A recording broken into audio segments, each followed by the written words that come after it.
Eu tive o privilégio de um dia escutar um missionário chamado Wes Stanford. Ele passou uma parte da sua vida ajudando a igreja na Etiópia, que por 17 anos esteve sobre o regime comunista. As igrejas foram lacradas, pastores foram presos, muitos foram mortos. E esse missionário saía da América do Norte e ia para a Etiópia tentar ajudar os irmãos que se reuniam escondidos nas catatumbas, nas florestas. E um dia ele foi na cidade de Sodo, uma cidade no sul da Etiópia, e conheceu um pastor chamado Tadessa Asai. Um homem de Deus que tinha uma especialidade. A especialidade do pastor Tadessa era pregar nos funerais. Onde tinha um funeral, o pastor ia. Então, quando a polícia sabia onde tinha funeral, ia lá porque o pastor estava pregando, pegava o pastor, prendia o pastor, espancava o pastor, soltava o pastor e ele voltava a pregar. E um dia a polícia ficou com tanta raiva que disse assim: nós não vamos mais soltar o pastor Tadessa, ele vai ficar preso agora. E ele pensou: já que eu vou ficar preso, vou pregar na prisão. E levou 22 a Jesus Cristo dentro da prisão. E a polícia disse: não vamos mais soltar o pastor Tadessa, nem vamos mais deixar ele preso, nós vamos matar o pastor Tadessa eletrocutado, para servir de testemunho para que ninguém mais queira seguir Jesus. E anunciaram na cidade: amanhã, às 9 horas da manhã, o pastor Tadessa vai morrer eletrocutado. Mas eles não tinham cadeira elétrica. E eles chamaram as pessoas para o centro da cidade, para a praça da cidade, pegaram os fios desencapados, amarraram o pastor Tadessa, uma multidão veio assistir, deram 1 minuto para o pastor Tadessa orar, começaram um discurso contra o cristianismo, puxaram a chave para a corrente elétrica passar e matar o pastor.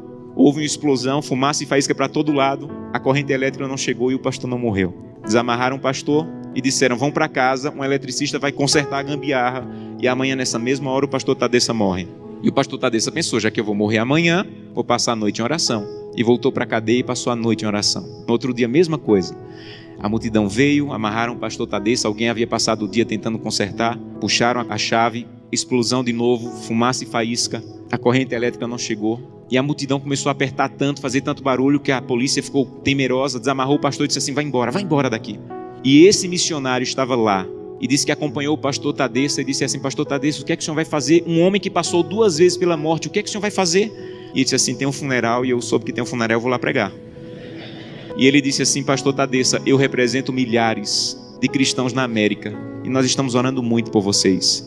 E disse que o pastor Tadessa se virou, ficou com o rosto sério e disse assim: vocês na América estão orando por nós, aqui na Etiópia? Então volte para a América e diga que nós é que estamos orando por vocês. E ele falou: mas por que vocês estão orando por nós se vocês é que estão sendo perseguidos, pastor? E ele falou: irmão, ninguém na Etiópia acorda sem pensar, nenhum cristão na Etiópia acorda sem pensar: hoje pode ser meu último dia de vida, pode ser que hoje seja descoberto e seja preso e morto. Então, como nós não sabemos se esse é o último dia de vida, todo cristão na Etiópia passa o dia em oração. Não importa o que nós façamos durante o dia, passamos o dia em oração. Mas eu soube que as coisas vão muito bem na América e que tem cristão na América que consegue passar o dia inteiro sem orar. É verdade que tem cristão na América que consegue passar o dia inteiro sem orar? E ele disse assim: é verdade. Ele falou: você sabe que é proibido se reunir, mas nós precisamos tanto do corpo de Cristo que mesmo sendo proibido, nós nos encontramos escondidos à noite, no escuro, na floresta, nos cemitérios, porque nós precisamos do corpo de Cristo. Mas eu soube que vocês têm igreja na América em todas as esquinas e vocês podem entrar na igreja a hora que quiserem, que a polícia não vai entrar para espancar vocês. Mas eu soube que na América, no dia de culto, tem cristãos que ao invés de ir para a igreja, ficam em casa assistindo. É verdade que no dia de culto vocês podem ir a hora que quiserem e vocês não vão, vocês ficam assistindo. É verdade que isso acontece na América, irmão? Ele disse assim: é verdade. E ele disse assim: missionário, a minha congregação tinha apenas uma Bíblia e eu fiquei com medo de ser preso e minha Bíblia ser queimada. Então reuni minha congregação e com lágrimas nos olhos eu disse: irmão, eu não tenho como guardar a Bíblia, é o que nós temos de mais precioso. Se eu for preso, ela vai ser destruída. Então eu comecei a rasgar as páginas da Bíblia e comecei a dividir para cada pessoa. Era mais fácil guardar porções da Bíblia do que uma Bíblia inteira com uma pessoa só. E quando eu estou à noite pregando, no escuro, no meio do meu sermão, eu digo: eu preciso de Isaías 53. E alguém lá do escuro começa a recitar do fundo do coração aquela página que ele levou rasgada para casa e decorou. Mas eu soube que na América vocês podem ter 8, 10 Bíblias em casa. E eu soube que tem cristãos na América que, apesar de terem 8, 10 Bíblias em casa, passam uma semana sem ler a Bíblia. É verdade? E ele disse assim: é verdade, nós é que precisamos de oração. Meus irmãos, urgentemente precisamos de oração.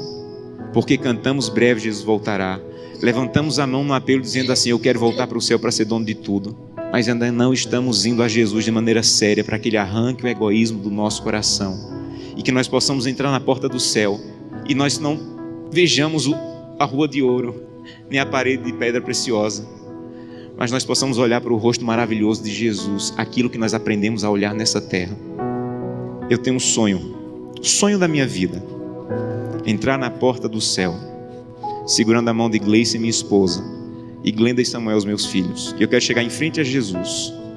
Eu quero dizer: Jesus, cheguei com minha família. Essa aqui é Glenda, Samuel e Gleice. E eu espero que Jesus diga mais ou menos assim: Josanã, eu já conheci a sua família, porque todo dia você ia à presença. A minha presença me apresentava, só faltava conhecer pessoalmente, mas eu já conheço a tua família. Sejam bem-vindos agora. Um prazer conhecê-los pessoalmente. Eu não quero ser pastor dessa igreja. Eu quero ir para o céu. E isso é mais profundo. Eu não quero abrir o inário e dizer assim: breve Jesus voltará. Eu quero estar lá. Isso é mais profundo. Por isso eu preciso fazer com que o que eu como, o que eu vejo, o que eu acesso, o que eu ouço, a maneira como eu uso o meu dinheiro esteja de acordo com a vontade de Deus. Porque os que serão salvos não amam a própria vida. Que Deus te abençoe de maneira profunda, para que o primeiro fruto da fidelidade, a transformação do teu caráter, esteja de maneira real acontecendo em tua vida.